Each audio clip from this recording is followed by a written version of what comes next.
Today, we will talk about Velo and how the connections into XLM and XRP are as important as they actually are, because it seems as if they are doing a lot of things on the business end, such as finding a new chief executive officer to pursue their extremely aggressive 2024 roadmap that includes launching products and platforms such as Universe.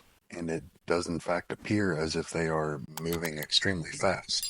And to introduce all of that, I want to include a clip of their chief operating officer explaining their ecosystem of products and offerings. So just to sort of explain more in terms of our product suite in our ecosystem, we have Quantum, which is sort of a credit exchange system on blockchain that allows for trusted partners to trade. And then these, exchange rate are used by other money transfer operators in different countries as a basis of rates and settlements to offer cross-border payments. That's sort of one side.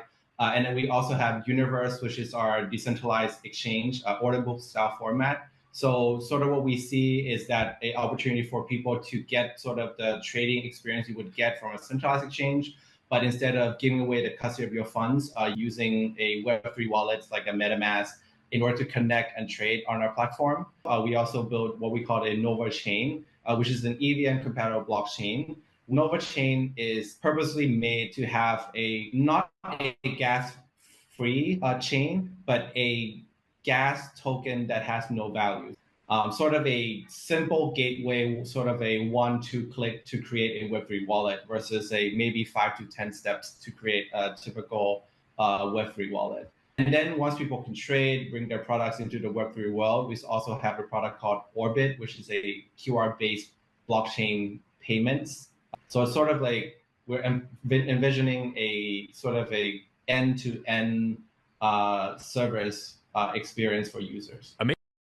So out of all of those things he just explained, today I want to concentrate on the Universe platform, and primarily because it is going to be able to immediately open up a lot of people who haven't had direct access into trading in traditional and in crypto markets. One of the interesting things is that on the platform, you will be able to trade commodities such as gold. And if you check out the mind map put together by Kay Engel, that connection probably comes out of copper, and I'll explain more on that at a different time. Here on the Velo site, it explains that Universe is a hybrid DEX. You can trade global assets using centralized exchange functionality on a decentralized exchange. And because of that decentralized exchange, you have your own self-custodian, which allows users to maintain control of their funds, reducing third-party risk. You're able to trade any assets, including foreign exchange, commodities, US equities, futures, and of course, crypto. You're also able to connect MetaMask to trade without any KYC. And to go back to the announcement that they have found a new chief executive officer, and if you combine that with their extremely aggressive 2024 roadmap, which shows that their ongoing efforts are concentrating around Orbit and releasing a digital gold white paper, it lines up extremely well with how Velo has come out and said that they want to be the Ripple of Asia. And if you have followed Ripple and XRP for pretty much any amount of time now, they have partnered with or purchased tons of companies that have concentrated on custody. And it appears as if Velo has that same kind of a strategy in mind, which would make a lot of sense because on the follow the money map put together by the XX account and utility theory, Velo is directly connected not only into Ripple but into Stellar as well.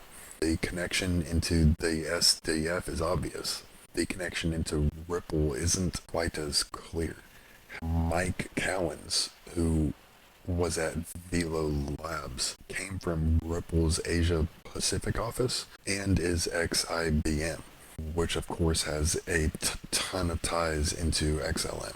Here is a press release about how Velo is set to establish a strategic partnership leading in industry innovators. Goes in line with that whole Ripple of Asia goal. Here it is from January of 2024, and it's talking about a soon-to-be-announced fintech innovator who specializes in bridging and connectivity between trading platforms and LPs, complex execution strategies, and management will be announcing a partnership. It's also talking about Transact Cloud, who is known for providing operational support and interoperability services, is partnering up too. And it also includes FT Worldwide, who is a leading liquidity provider specializing in trading instruments and product advisory for OTC participants, which all of that Universe is involved in. They have also partnered up with Insurance to enhance utility and security because they are a decentralized insurance protocol that can actually protect your digital assets from hacking and contract bugs. And here is the announcement on their site from March of 2024, where it goes into a bit more detail. And it does talk about risk management as well, which goes back into the January 2024 announcement. And Hurace is partnered up with Solana, Polygon, Avalanche, Near, and Multiverse X, so they have a ton of exposure and experience in this space. We also have another interesting partnership in between Lightnet and Airwallex, who provides software infrastructure to over 100,000 companies. And it appears as if Velo is rapidly expanding, and particularly on their point of sales network integration in regards to payments, which is largely concentrating on QR codes to achieve 500,000 Orbit users by the end of 2024. And on top of all of those, you also have integration Visa to develop payment solutions in Asia, and that comes all of the way back from 2020. Now, as far as how all of this expansion can possibly impact price, TechDev52, who puts out really good, fundamentally driven technical analysis, has compared it to Chainlink in 2019 into 2021. And if you extrapolate that to Velo, that could put us at about 50 cent mark, which would be just about a 100x from where we are right now at just over half a cent.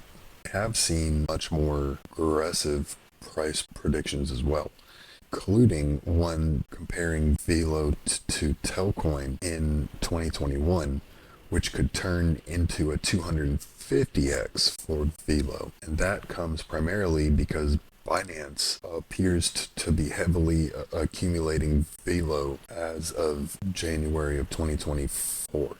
And here is an example of how if you applied the parabolic price action of TEL, then that could take us back to previous all-time highs of about $1.50.